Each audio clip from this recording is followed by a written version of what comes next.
It was supposed to be the highlight of their year, a peaceful field trip out to the nature reserve, a day away from the classroom, surrounded by fresh air, towering trees, and the calming sounds of the forest. 12 children, each of them, full of life and energy despite the wheelchairs they depended on, eagerly boarded the bus early that morning. Their teachers smiled warmly at their excitement, feeling proud of how much these kids had overcome already. Nobody knew then that this ordinary trip would take a dark and unthinkable turn. The sun rose golden over the sprawling park as the bus rumbled along the winding road. The children wore bright t-shirts in every color of the rainbow, chatting and laughing as they pointed out birds, deer, and the occasional rabbit darting into the underbrush. Their teachers, 3 devoted adults who had worked with them for years, looked on fondly, snapping photos and making sure everyone stayed safe. They were a tight-knit group, not just classmates but a little family of their own. They arrived at the reserve around mid-morning. It was quiet, almost too quiet, with only the distant chirping of insects and the rustle of leaves in the breeze. The trail they planned to explore was accessible and well-marked. A path that wound through ancient oaks, moss-covered cypress, and glistening ponds. The kind of place you could lose yourself in the best way. Or so they thought. For the first couple of hours, everything seemed perfect. The kids rolled down the path, laughing at the frogs jumping into the water, calling out when they spotted a turtle sunning itself on a log. The teachers took pictures, offered snacks, and helped guide a few of the chairs over tricky routes. But as the sun climbed higher and the shadows deepened, something began to change. One of the teachers later said she felt at first that odd stillness in the air, the kind that makes the hairs on the back of your neck stand up. The kids, too, started to quiet down, some of them glancing around nervously as if they felt it too. The trail began to feel unfamiliar, even though they were sure they had followed the signs exactly. The sounds of nature faded, replaced by a strange silence broken only by the faint creak of the wheelchairs, wheels, and the distant splash of water somewhere out of sight. At some point, no one could say exactly when the group stopped to rest by a shallow stream. It was there that things truly went wrong. One of the teachers set down a backpack, turned her head for just a moment, and when she looked back, the kids were gone. Every single one of them. At first, she thought it was some kind of prank. Maybe the kids had rolled just out of view, hiding behind trees to surprise her. But she called out, and no one answered. The other teachers quickly joined in, shouting the children's names, running down the trail in both directions, checking behind bushes and under footbridges. Nothing. Not even the sound of their wheels. Within the hour, panic had set in. The teachers called the park rangers, who called the police. Search teams arrived with flashlights, dogs, and even a helicopter overhead. But the forest seemed determined to keep its secrets. There was no trace of the kids anywhere. No footprints. No tire marks from their chairs. It was as if the earth itself had swallowed them whole. The first night passed in a blur of shouting, running, and desperate hope. The second day brought more of the same, combing the trails, checking the ponds, even dragging the river. But nothing turned up. Ticked by. The time the second night fell, the parents who had gathered at the park in growing horror were inconsolable. And then, 48 hours later, just as the sun was rising on the third day, a ranger stumbled upon something chilling deep in the swamp, far from any marked trail. The morning fog was thick, curling around the twisted trees like smoke. He nearly missed it at first, but then he saw them. The wheelchairs, they were scattered across the muddy water. Some upright, others tipped over, their bright colors muted by mud and algae. They floated eerily among the cypress roots, empty. No sign of the children, no sign of anyone at all. The ranger called it in, his voice trembling as he described the scene. It didn't make sense. That area was miles from where the group had Been seen last through terrain so rough and tangled that even an able-bodied adult would struggle to get through. And yet, here were the wheelchairs, silent, abandoned, waiting. What happened to those children in those woods? Why were their wheelchairs found in a place they should never have been able to reach? And most haunting of all, where were they? Now, stay tuned as we dig deeper into the mystery of the vanished class, speak with the search teams, and uncover clues that only raise more questions than answers. What the ranger found that morning was only the beginning. The ranger stood there for what felt like forever, staring at the scene before him. The wheelchairs, now partly submerged and tangled in the roots, looked almost staged, like some kind of eerie display. But who would do something like that? Couldn't bring himself to touch them at first. They bobbed lightly in the water, their bright-colored frames and wheels smeared with mud. The air around him was thick, heavy with humidity, and something else he couldn't quite name, something that made his chest tighten and his skin prickle. He radioed for backup, but his voice shook so much he had to repeat himself twice. When the search team arrived, they too fell silent at the sight. The parents, who had stayed at the park overnight, were kept away from the swamp for their own sake.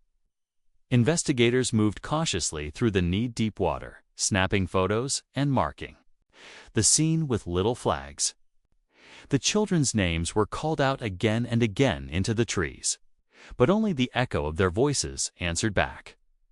Later that day, a detective arrived, a quiet, sharp-eyed man who introduced himself simply as Carter.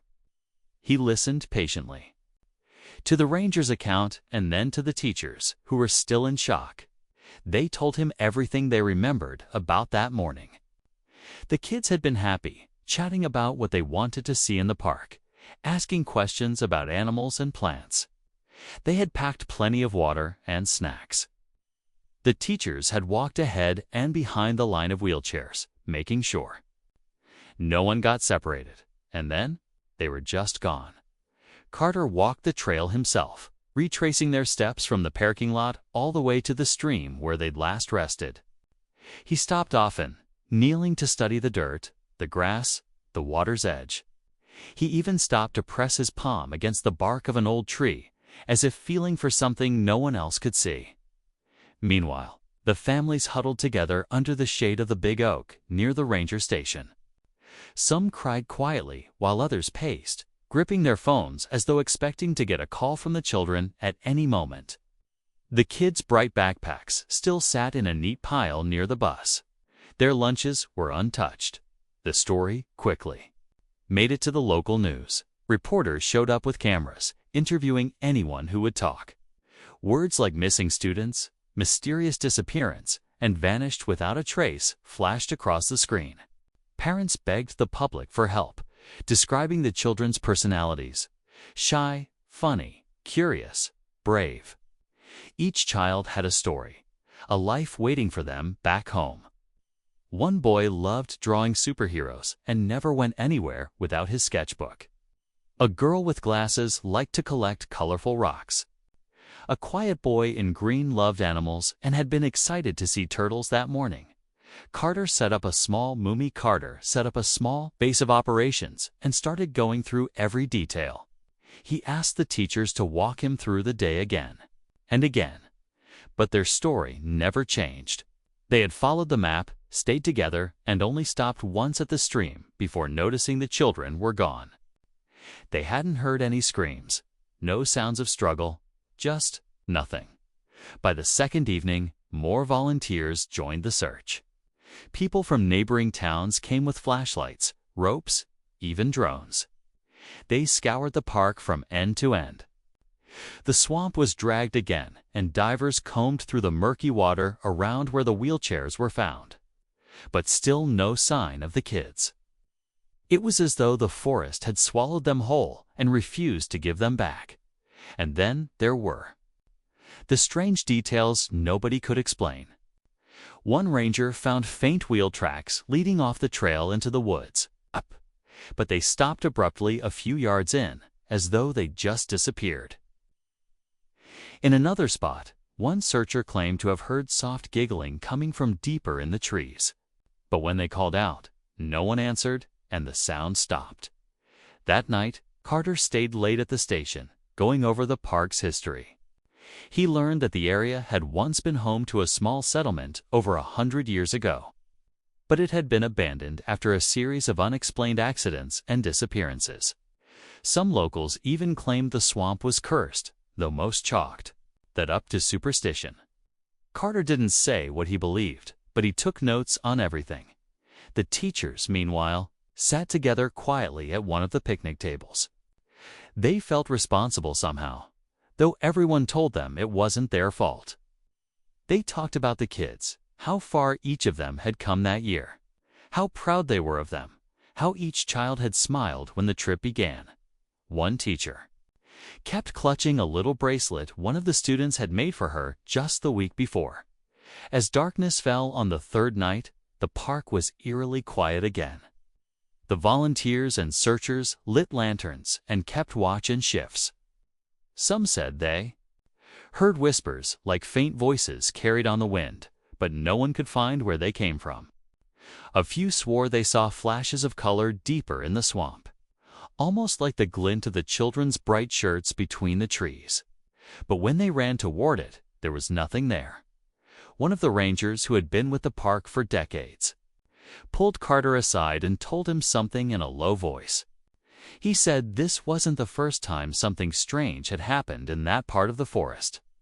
Years ago, a group of hikers had vanished for nearly a day and reappeared miles away, unable to explain where they'd been. They spoke of strange lights, strange laughter, and paths that didn't seem to lead anywhere. Carter listened quietly, his face hard to read. He thanked the man and returned to his maps, circling areas where unusual activity had been reported. He didn't tell the others what the ranger had said. Not yet. Later, after most of the volunteers had gone home for the night, Carter decided to walk the swamp path alone. He carried a flashlight and kept his radio clipped to his belt. The air was thick and warm, and the buzzing of insects seemed louder than usual. As he neared the spot where the wheelchairs were found, he noticed how still everything became. Even the frogs had gone quiet. He stopped at the edge of the water, shining his light over the empty chairs. They bobbed gently in the water, just as they had when the ranger first found them. Carter crouched down, staring at the closest one. Something about the scene didn't feel right, not just strange, but wrong, as though it was hiding something deeper. Then, the silence, he thought. He heard it faint at first, almost impossible to catch. A sound that didn't belong. Somewhere out in the darkness beyond the water, there was a soft creaking, like the sound of wheels turning slowly over wooden planks. He froze, holding his breath, straining to hear. The sound came again, unmistakable. This time, wheels moving. But there were no paths out there, no bridges, no trails. And no one was supposed to be there. Carter rose slowly, his flashlight sweeping over the trees, the water, the tangled roots.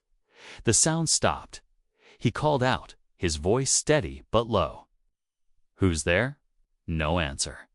Then, just as he was about to turn back, he caught something in the corner of his eye, a flash of bright color like a shirt deep between the trees. He froze again, staring into the darkness. But when he swung his light toward it, the color was gone. His radio crackled suddenly, breaking the silence and making him jump. A voice on the other end asked if he was all right. Carter didn't answer right away. He just kept staring into the shadows where the faint sound of wheels had come from. And somewhere deep in the swamp, just out of sight, the sound began again. Slow, steady, rolling away into the dark. Carter stood there in the swamp, his flashlight beam cutting through the mist. But the sound of wheels rolling faded again into silence. He didn't move right away. His heart thudded in his chest as he scanned the shadows, waiting to see if anything or anyone would step into the light. But nothing came. Finally, he radioed back to the station, his voice low and cautious, asking for another ranger to meet him at the edge of the water. He didn't mention the sound. Not yet. As he walked back along the trail, the air felt heavier than before. Every crack of a twig or ripple in the water made him whip his head around. When he finally emerged back at the ranger station, the families were still gathered, some asleep on benches, others awake and staring into the darkness as though expecting the children to come rolling out of it at any second. One mother rushed up to him, clutching his sleeve, asking if he'd seen anything. Carter only shook his head and promised they were doing everything they could. That night he barely slept. The sound of the wheels haunted him, playing over and over in his mind. By morning, he decided to take a different approach. While the rest of the team continued to search the main trails and drag the swamp, Carter spoke privately to some of the older rangers, the ones who had worked in the park for decades. He asked them about strange things they might have seen over the years, even the kind of stories people usually laughed off. One woman, who had been a ranger there for nearly 40 years, reluctantly told him a story about a boy who disappeared. In almost the same area back in the 1980s, he'd been fishing with his father. And when the father turned his back for just a moment, the boy was gone. They found his fishing pole and his boots in the mud, but no trace of him. When Carter pressed her for more details, she said she remembered hearing something odd herself when she was part of that search team. What sounded like children laughing. Deep in the swamp, even though no children were supposed to be there, another ranger told him about strange lights in the trees, like small orbs that danced between the branches at night. And yet another mentioned hearing whispers when he patrolled alone, whispers that always stopped when he tried to find the source. Carter listened carefully to every word. While Carter pursued these unsettling stories, the teachers were dealing with their own guilt and confusion. One of them, a young woman named Hannah, had taken to walking the trails alone during breaks, calling the children's names softly into the woods. She kept going over that last stop by the stream in her head, trying to figure out what she'd missed. She swore she remembered seeing one of the kids alive, the quiet boy in green looking toward the trees, his face pale, just before everything went wrong. But she couldn't be sure anymore if it was real or just something her mind invented. After the fact, meanwhile, the families started to fracture under the stress. Some demanded the search be expanded beyond the park, convinced the children had been kidnapped. Others insisted the kids were still somewhere in the forest and begged the rangers not to give up on the swamp. Tensions rose between the parents and the authorities, and even among the families themselves. Then, on the fifth day, something new happened. A volunteer came running back to the station, breathless, saying he had found something strange in a hollow tree a few miles from where the wheelchairs were discovered. When Carter and a few others followed him there, they saw what he meant. Inside the trunk of a massive cypress tree were several of the children's belonged small things that had been missing from their backpacks. A pink hairband, a notebook with drawings, a bright yellow scarf, and strangest of all, a folded paper crane perfectly made. Sitting on top of the pile, the discovery made the parents hopeful for a moment. At least it meant the children might still be alive. But Carter felt his stomach sink. The items were dry and neatly arranged, which meant someone with hands and intention had placed them there that night. Carter sat with Hannah and one of the other teachers, discussing what they'd found. Hannah admitted she felt like someone or something was watching her every time she stepped into the woods. She confessed to hearing faint voices too, though she hadn't wanted to say anything before. Later, just before dawn, another unsettling report came in. One of the camera traps that the search teams had set up on the more remote trails had recorded movement overnight. When the footage was reviewed, it showed a faint figure in the distance, small, roughly the size of a child, but completely still. The figure stood at the edge of the frame for several minutes before silently backing away into the trees. The searchers returned to that area the next day, but there was no trace of the figure. No footprints, nothing disturbed, just the same. Quiet forest, Carter began to wonder if the children had wandered into some place. They weren't meant to go a place that didn't follow the same rules as the rest of the park. The old stories he'd heard kept replaying in his mind. The whispers, the lights, the boy who disappeared years ago. He began marking spots on his map where strange things had happened before, and he noticed something that chilled him. All of the locations where the wheelchairs were found, where the belongings turned up, even where the figure was seen formed a rough circle deep in the swamp.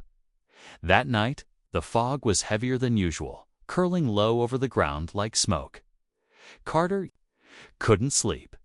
He stood outside the station, staring into the dark, when he heard it again, the unmistakable creak of wheels. This time it was closer, clearer, and it didn't stop when he moved toward it. Gripping his flashlight, he followed the sound along a narrow path that led deeper into the swamp. The air grew cooler the farther he went, and the mist thickened until he could barely see his own feet. The sound of wheels was just ahead, steady and deliberate. Then he heard something else, a child's voice, faint and distant, calling softly. "Help me." He stopped dead in his tracks, his breath catching in his throat. The voice came again, a little louder this time, but still muffled, as if coming from behind a wall or from underground. "Please. Help." Carter turned his light toward the sound, but all he saw were trees and fog. He called out, but there was no answer. The wheels began to roll again, moving away from him. Faster now. He forced himself to keep following, even as every instinct told him to turn back. The path twisted and narrowed, roots reaching up like claws.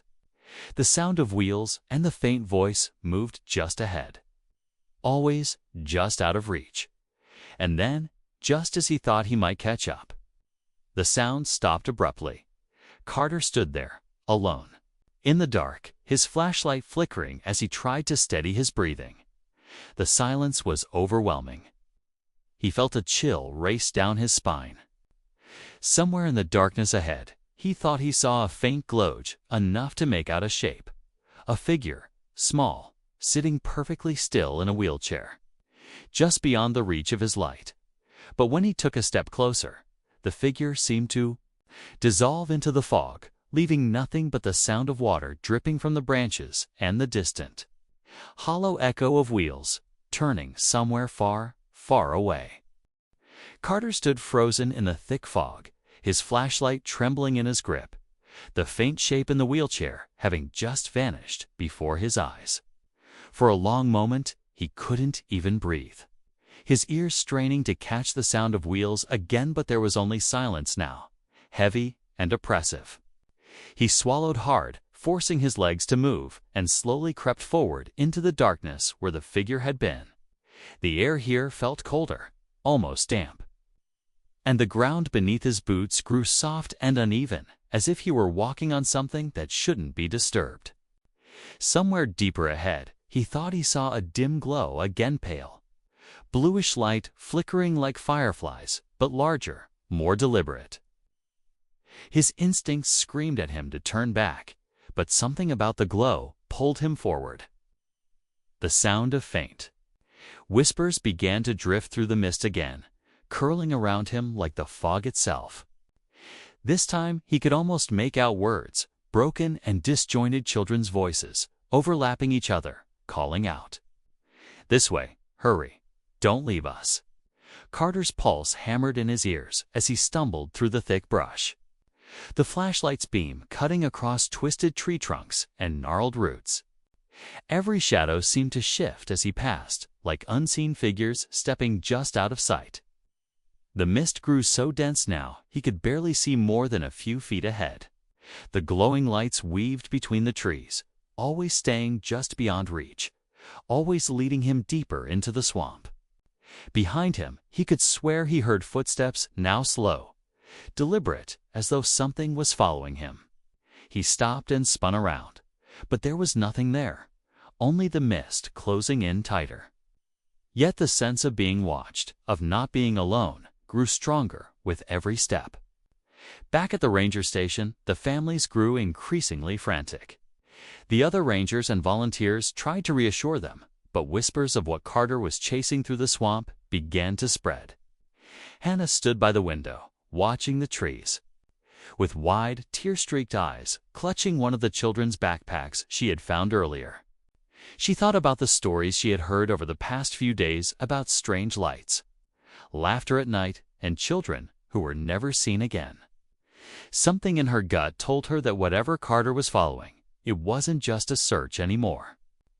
In the swamp, Carter pushed forward, his flashlight catching on strange shapes, now patterns carved into tree trunks.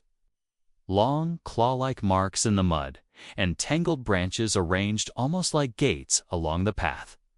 The glowing lights seemed to form a circle ahead, and as he stepped into the clearing, he froze. There they were, wheelchairs, dozens of them, silent and still, arranged in a perfect circle around what looked like a pool of black water. The same wheelchairs from the children, their bright colors dulled by mud and water, their wheels half buried in the ground. And beyond them, faint outlines of more wheelchairs he didn't recognize. Older, rusted, as if they'd been there for decades. The whispers grew louder now, swirling all around him. He could hear his name being called in the midst of the children's voices. "Carter, help us." Then the sound of wheels, loud this time, circling him. Though nothing moved, Carter raised his flashlight toward the pool of water. And the surface shimmered with that same bluish light, faint shapes moving beneath it. He squinted and stepped closer. The water wasn't just reflecting the sky, was alive with motion. And he could almost make out tiny faces staring back at him from beneath the surface, their eyes wide and pleading. The ground beneath his boots felt unsteady now, as though the earth itself was breathing. His breath came in sharp gasps as he backed up, but then something behind him shifted and he froze. From the shadows on the far side of the clearing, a figure emerged. It was small, about the size of one of the missing children, but its features were impossible to see clearly, cloaked in mist and darkness. It moved slowly toward him, and with each step, the whispers grew louder. The wheelchairs groaned, and the strange lights above flared and flickered. Then more figures began to appear, stepping out of the fog one by one. Small shapes, quiet and deliberate, until they surrounded the circle of wheelchairs. Carter's chest tightened as he realized they were all staring at him. The glow from the water grew brighter, casting eerie shadows across their faces. For the first time, he saw them clearly children, but their expressions were blank, their eyes dark and deep like the swamp itself. One of them raised a hand slowly and pointed toward the pool in the center. Carter felt his legs lock in place, his body refusing to move. His heart pounded so hard he thought it might burst as the air seemed to thicken around him, heavy with the scent of earth and water. The whispers changed now, no longer words, just a single low hum that vibrated through his bones. He couldn't look away from the pool. Something beneath the surface was rising slowly, something that shimmered faintly with the same strange light. The water rippled and broke as what looked like more hands small, pale, fragile emerged, reaching upward.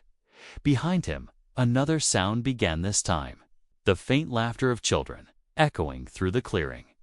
Soft at first, but growing louder, mingling with the hum and the creak of unseen wheels. Carter took another step toward the edge of the water without meaning to, as though pulled forward by some invisible force. His flashlight flickered and died, leaving him bathed only in the eerie glow from the pool and the shifting figures around him. The children in the circle moved closer now, closing the gap between him and the water, their blank eyes fixed on him, their whispers overlapping, their fingers outstretched. The air was so thick with sound and mist that Carter could hardly breathe, his entire body tense and trembling as the dark water began to churn, the glowing hands reaching higher, closer. Every instinct screamed at him to run, but his legs wouldn't listen. All he could do was stand there, watching as the circle tightened. The whispers became deafening, and the faint shapes beneath the surface began to emerge fully from the depths. Their features still obscured, but their intent undeniable. In that final, breathless moment, Carter realized he was no longer certain whether he was searching for the children anymore, or if they had been searching for him all along. Carter's breath caught in his throat as the circle of children pressed closer, their whispers now a deafening chorus that seemed to come from everywhere at once. The black water in the center churned violently, glowing hands clawing higher, and the faint outlines of faces beneath the surface began to sharpen us wide, mouths open, but silent. He couldn't move, couldn't look away, as though the very air around him had turned to stone. Then something shifted.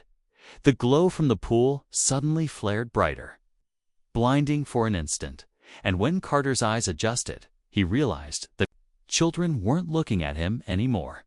Every single one of them had turned their heads toward the forest behind him. Their whispers fell silent at once, replaced by something even more chilling: the sound of heavy footsteps approaching from the mist. Carter spun around, heart hammering, and through the dense fog he saw a new figure emerge. At first, he thought it was another child, but as it stepped closer, he saw it was much taller and adult. Dressed in dark, tattered clothing, the figure moved slowly but with purpose, its face still hidden by the swirling mist. Carter's gut tightened. There was something unnatural about the way it moved, as if it was gliding just above the ground rather than walking. The children in the circle began to back away from the water, their blank eyes now fixed on this new presence. Even the hands reaching up from the pool retreated slightly, sinking just below the surface again. The whispers started up once more, but now they were different, faster, sharper, almost frantic.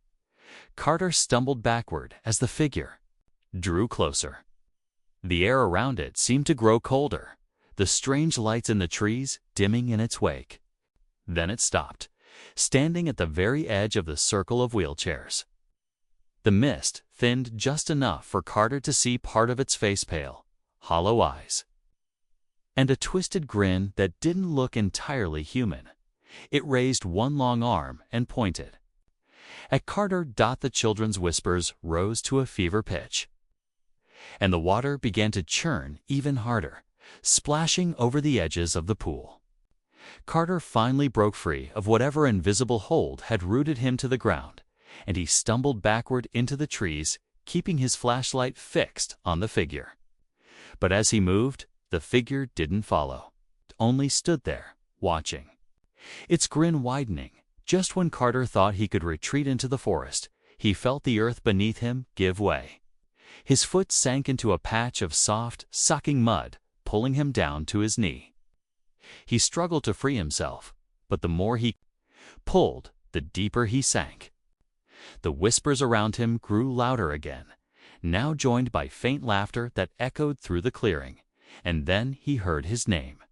But this time, it wasn't a child's voice. It was Hannah, somewhere beyond the trees, faint but clear. She was calling him Carter. Don't let it see you. No look back. His head snapped up, scanning the fog, and he caught a glimpse of her silhouette in the distance, waving frantically at him. He pulled harder against the mud, finally breaking free, and staggered toward her voice. The whispers behind him turned into a roar, the sound of wheels spinning wildly and the pool of water splashing violently. But before he could reach her, everything stopped. The air went still. The whispers cut off mid-sentence. The laughter silenced. Even the mist seemed to freeze around him. Carter turned back. He couldn't help himself, and what he saw made his blood run cold. The figure at the edge of the circle was no longer alone. Dozens of them now stood in the fog, all tall, all with hollow eyes and twisted grins, their arms outstretched toward him. They didn't move, but their presence was crushing, as though the forest itself was bending under their weight. The children, still in their circle, now faced these figures. Their expressions no longer blank, but fearful, their small hands covering their ears as though to block out some unbearable sound. The black water bubbled violently, glowing brighter and brighter. And Carter realized the hands below the surface were no longer reaching for help. They were trying to pull something out. Something massive. Hannah's voice called again, more urgent this time. Closer now. Don't let them take you. Run. But before Carter could take another step, the mud beneath his feet split open with a loud crack, and a deep, guttural sound rose from below, shaking the ground and making the trees around him shiver. From the corner of his eye, he saw something enormous moving just below the surface of the black pool, its shape impossible to fully make out, long coiled and glistening with that same eerie light. Then he heard something that stopped him cold. The children's voices chanting in unison, low and rhythmic, a language he didn't understand. The tall figures began to advance toward the circle now, their grins stretching impossibly wide, their hollow eyes fixed on him. Carter's lungs burned as he forced himself to move, scrambling toward Hannah's voice through the trees. But no matter how fast he ran, the sound of the wheels, the whispers, and the laughter stayed right behind him, growing louder with every step. The forest itself seemed to twist around him now. The paths no longer where they'd been. The glowing lights darting just out of reach, as though leading him somewhere he didn't want to go. Somewhere in the distance, he caught another glimpse of Hannah, but this time she was farther away, her face pale and terrified as she pointed behind him. He didn't dare look back again, though he could feel the cold breath of something massive at his back, hear the faint creak of dozens of wheels spinning through the fog, and the strange chanting of the children echoing all around him. The ground began to shake as the guttural sound from the pool grew louder, rising to a deafening pitch. And Carter realized with a sickening dread that whatever was beneath that black water was almost free. Carter's chest felt like it would burst as he ran. The whispers, the grinding of wheels, and the heavy footsteps closing in all around him. The forest blurred past in streaks of gray and blue light, every tree looking the same, every turn leading him deeper into the fog. Hannah's voice still called faintly ahead, and it was the only thing keeping his legs moving, though they burned with exhaustion. But then everything stopped. He stumbled into a clearing and skidded to a halt. The ground here was hard and dry, the mist hanging just above the dirt instead of swallowing it completely. The black pool was here too larger now, churning violently. At the center, the glowing hands thrashing as something massive stirred beneath the surface. The children stood in their circle of wheelchairs, their blank eyes now focused directly on Carter. But this time their faces didn't seem empty. They almost looked sad. Behind them, the tall figures appeared again, stepping out of the fog one by one, their grins sharp and their hollow eyes locked on him. But now Carter noticed something he hadn't before: chains. Faint, ghostly chains, wrapped around their wrists and ankles, dragging behind them as they moved closer. The children, in contrast, stood perfectly still, their hands clasped as they began to whisper again. The same strange chant as before. The pool roared, its glow flaring so bright that Carter had to shield his eyes. Then a massive, coiled shape rose out of the water, dripping black sludge, its surface covered in small, glowing eyes that blinked all at once. It let out a deafening, guttural cry, and the ground shook violently beneath him. Carter stumbled backward, trying to find his footing. That's when Hannah finally stepped out of the fog behind him, breathless and pale. "You have to break the circle," she shouted. "It's the only way." He looked at her, confused and terrified. What do you mean? Hannah's eyes darted to the children. They're trapped. That thing feeds on them, all of them.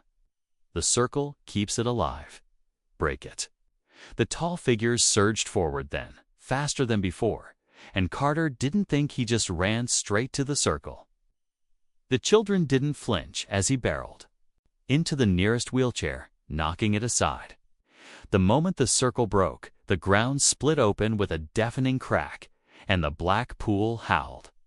The tall figures froze in place, their chains rattling violently as cracks began to spiderweb through their bodies, light pouring from the fractures.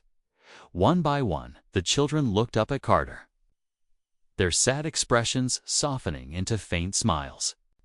As the circle dissolved completely, the monstrous shape in the pool let out one final furious shriek, then collapsed back into the water, dragging the tall figures with it. The glowing hands that had been reaching up from the depths suddenly sank, the light fading. The water stilled, the mist began to lift, and the eerie glow in the trees went out. Carter fell to his knees, gasping, the silence almost deafening now. Hannah knelt beside him, putting a hand on his shoulder. "You did it," she said quietly. He looked around. The wheelchairs were empty now, scattered and still. The children were gone. The tall figures were gone. Even the pool looked like nothing more than a shallow puddle reflecting the moonlight. Carter let out a shaky laugh of relief, but then froze when he noticed something strange in the water's reflection. He could still see the children standing in a circle watching him, but when he looked up, the clearing was empty. He backed away slowly, but the reflection followed him. One by one, the children raised their hands and pointed at him, their sad smiles fading into something unreadable. Carter turned to Hannah in panic, but she was already stepping back into the fog, her face calm but distant. "You broke the circle," she said softly, "but someone always has to take their place." Before he could react, the ground beneath him turned cold and soft again. His legs locked in place, his breath caught, and he felt invisible chains tighten around his wrists. The whispers returned quieter now, but unmistakable, wrapping around him as the mist began to swallow him whole. The last thing he saw was his own reflection in the black water, standing among the children, his eyes hollow and his mouth curled into a faint, twisted grin. Carter could feel the cold mist curling up his arms and legs as the chains pulled tighter around him. The children in the reflection stood still, their hollow eyes staring back at him with a strange sadness, and yet their twisted smiles remained. His chest heaved as he tried to fight it, to break free, but the more he struggled, the heavier the weight became. The whispers in his ears grew louder, weaving through his mind like 1,000 threads, tugging him deeper into the darkness, and then something shifted. The whispers began to change not into fear, but into words he could finally understand. Quiet, broken voices whispering, "Thank you. Thank you for breaking the circle. Thank you for seeing us." The children's faces softened in the water's reflection. Their smiles faded into faint, weary expressions that almost looked peaceful. One by one, they began to fade, their images in the water dissolving like smoke until the pool was dark. And still again, the chains around Carter's wrists loosened and fell away, clattering softly to the dry earth. The heavy air lifted, and the glow in the forest flickered out for good. The mist began to thin, curling away into the trees as though retreating. Carter stayed frozen on the ground, breathing hard, his heart still hammering as he watched the reflection vanish entirely. Hannah's voice called gently from behind him. When he turned, she stood at the edge of the clearing, no longer pale and frightened, but calm. The faint glow that had clung to her before was gone. Her face was tired but kind, eyes fixed on him with something that almost looked like pride. "You did it," she said softly. Carter swallowed, unsure what to say. But what was all of this? What happened to them? What about you? Hannah looked down at the ground, her expression distant. They were trapped, she explained. That thing was feeding on them, keeping them here, using their fear to stay alive. Every time someone got too close, it would try to replace them. That's what it wanted from you. Carter glanced at the black pool again, his stomach turning. And you? Are you? She smiled faintly. I was one of them. I stayed behind to guide someone who could finish it. Someone who could see. The words sank heavy into him. He stared at her, his throat tight. So, you're free now. She nodded. Slowly, and for the first time, her smile looked real. We all are. The clearing fell quiet again. The faint hum in the air was gone, replaced by the gentle sound of the wind rustling through the trees. Hannah took one last step back into the fading mist, her figure growing softer and softer. Before she disappeared completely, she called out to him, "Go home, Carter, and don't come back." Then she was gone. Carter stayed kneeling on the ground for a long time, staring at the now empty clearing. The wheelchairs were nothing but rusted frames scattered across the dirt. The black pool had dried into cracked earth, no trace of water or light remaining. It was just a quiet, empty patch of forest now, as though none of it had ever happened. He finally stood, his legs unsteady, and turned toward the path that led back to the park trail. The mist was gone, and moonlight shone clearly through the trees now, lighting his way. Every step away from the clearing felt lighter, the air easier to breathe. But even as he walked, he couldn't shake the feeling of eyes watching him from the shadows, though this time it didn't feel malicious. It felt like gratitude. When he finally reached the ranger station, the faint glow of dawn was breaking on the horizon. The night had felt endless, but the world outside the forest looked almost normal now. The station door creaked open, and the old radio on the counter crackled softly, as though nothing had changed. He slumped into the chair and stared at his hands, still faintly shaking. He thought about the children, about Hannah, about the thing in the water. He thought about the heavy chains and the eerie circle of wheelchairs and the twisted grins that had haunted him in the mist. It would be easy to convince himself it had all been some kind of nightmare, some fever dream brought on by exhaustion. But deep down, he knew better. The next day, officials came to search the forest again. They combed every inch of the area, but found nothing, no pool, no wheelchairs, no sign of the children or the tall, hollow-eyed figures, just the same quiet. Woods, still and unremarkable. The news report said the missing students were presumed lost, and the investigation quietly faded away within a week. But Carter knew they weren't lost anymore.